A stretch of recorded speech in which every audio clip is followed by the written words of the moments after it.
Hi, it's Mark Bossert, producer of the Pawlik Automotive podcast and video series. And of course, we're here with Mr. Bernie Pawlik, Pawlik Automotive in Vancouver, British Columbia, Canada. 38 years maintaining and repairing vehicles in Vancouver, and 20-time winners of Best Auto Repair in Vancouver, including this year, as voted by their customers. How are you doing this morning, Bernie?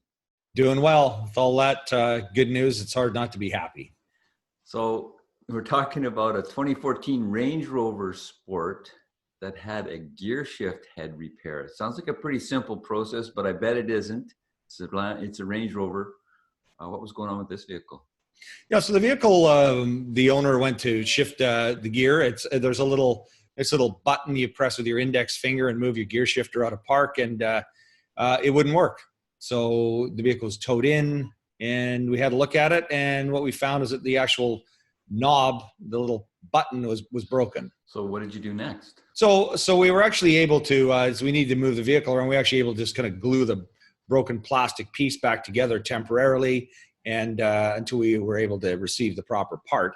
So we did that, at least verified that that's all that was wrong with it, moved the vehicle around, and then we proceeded to repair it once the parts arrived. And what was involved in the repair? So Land Rover sells a kit for this. Of course, the part's only available from the dealer. Land Rover sells a repair head kit, which is good. It's not very expensive. You can buy a complete shifter, but that's a very expensive repair and very time consuming. This is actually, it's a pretty straightforward labor-wise repair, and parts come in a kit. And I'll just get right into the picture show here, because this is where it's kind of cool. The parts kit. So we should be looking at a nice black Range Rover sport model, supercharged, and so yeah, there's a picture of the gear shift head right there. Basically what you'd be looking at from the driver's seat. Press that button. Of course, the vehicle goes into park, not while you're moving, but when you're sitting still, you push that, the vehicle goes into park. But to move it out of park, there is a button. I apologize, the picture is very fuzzy. The camera wouldn't focus that close.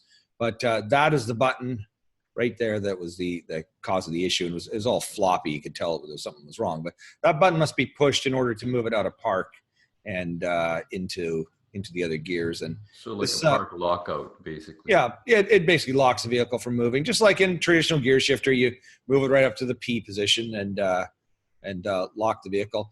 This is also kind of neat. It's illuminated, so there's different colors here depending on which gear you're in.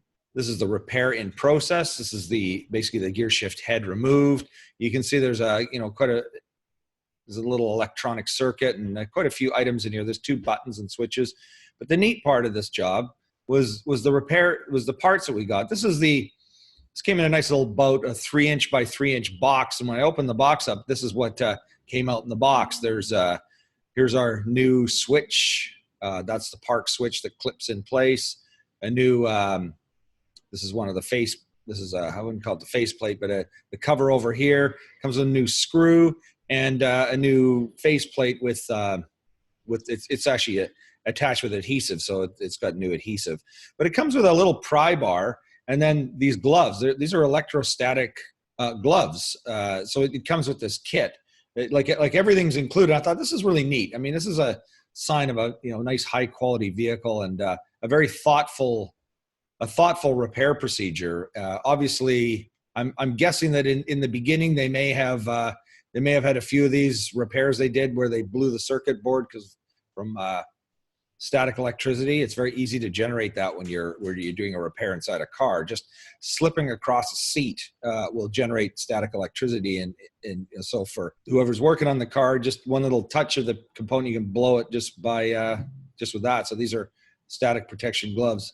And by the way, they were actually too small for my hands. I don't have massive hands, but it took a lot of work to fit those gloves on. So they could have made them a little larger, but that's my only complaint. So is this a difficult and expensive repair? No, not really. Not saying you should, necessarily do it at home, depending on your skill level, but it's not a very time consuming repair. And, that's kind of a rare feature for a Land Rover a Range Rover, since a lot of things are expensive. But this is, as I say, it's a nicely thought out kit to repair an issue that probably, a part that probably shouldn't have broken at this age, but did. And And the car basically won't move if that lockout won't work. No, it won't move. It used to be there'd be shift lockout buttons and things you could push, and in this case, it's all electronic, which is the way everything's going.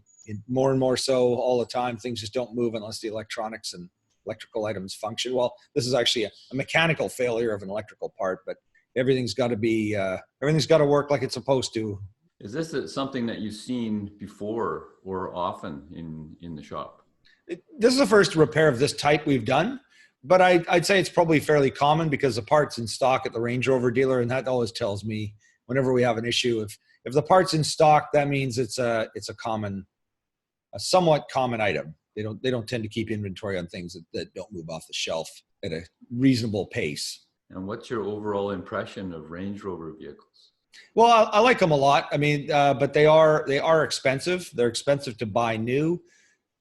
Fortunately, if you're looking for a used one, they depreciate very nicely. I'd say fortunately, if you're the buyer, if you're the owner, you'll throw away a lot of money on depreciation, a hell of a lot of monny. But they're extremely nice vehicle, in the luxury SUV category. Very popular around Vancouver, many parts of the world. Good vehicle.